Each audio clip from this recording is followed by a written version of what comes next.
यह सब मुमकिन हो पाया है महान अनुपमा की वजह से। अनुपमा के कारण ही कोठारी परिवार बिखरने से बच गया और उनका घर नीलाम होने से भी बच गया।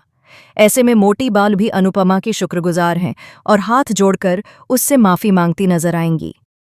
अब मोटी बा को यह तो अच्छे से समझ आ ही गया है कि कौन अपने होते हैं, कौन पराए और कौन सिर्फ अपने होने का दिखावा करते हैं।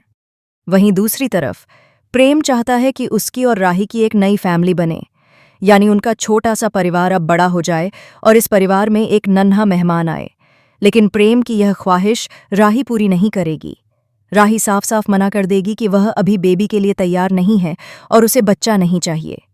जब पति पत्नी के बीच यह बातचीत चल ही रही होगी, उसी दौरान मोटी बा सी ये बात सुन लेंगी। अधूरी बात सुनकर मोटी बा ये समझ बैठेंगी कि माँ खुशियां लाना चाहती है और बेटी उन खुशियों पर ग्रहण लगा रही है। इसी गलतफहमी के साथ मोटी बा वहां से चली जाएंगी और अपने दिमाग में तरह तरह की बातें बनाने लगेंगी। उन्हें यह फितूर हो जाएगा कि राही प्रेम और कोठारी परिवार को वंश देना नहीं चाहती। इसके बाद जब शाह परिवार और अनुपमा का वेलकम होगा और सभी खुशी खुशी मोटी बा का बर्थडे सेलिब्रेट कर रहे होंगे, तभी राही पर बड़ा इल्जाम लगेगा। पहले तो मोटी बा राही पर चिल्लाएंगी और कहेंगी कि उसने बिल्कुल सही नहीं किया। जब राही को ये समझ ही नहीं आएगा कि आखिर उसने क्या गलती की है और बात किस बारे में हो रही है, तब वह काफी शॉक हो जाएगी। राही पर कई तरह के आरोप लगाए जाएंगे। लेकिन जब बात अनुपमा की बेटी की आती है तो अनुपमा चुप कैसे रह सकती है। इसी वजह से अनुपमा भी मोटी बा से सवाल करती नजर आएंगी कि आखिर राही ने ऐसा क्या कर दिया है जिससे सभी इतने नाराज हैं।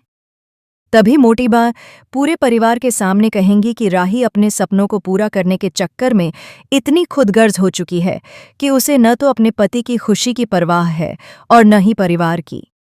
अब देखना दिलचस्प होगा कि क्या राही यहाँ अपनी पूरी बात रख पाएगी या मोटी बाले की इन बातों से उसका दिल टूट जाएगा और वह प्रेम को लेकर अपना गुस्सा सबके सामने जाहिर करेगी। शो में आगे ये देखना बेहद इंटरेस्टिंग होगा कि आखिर राही ऐसा क्यों चाहती है।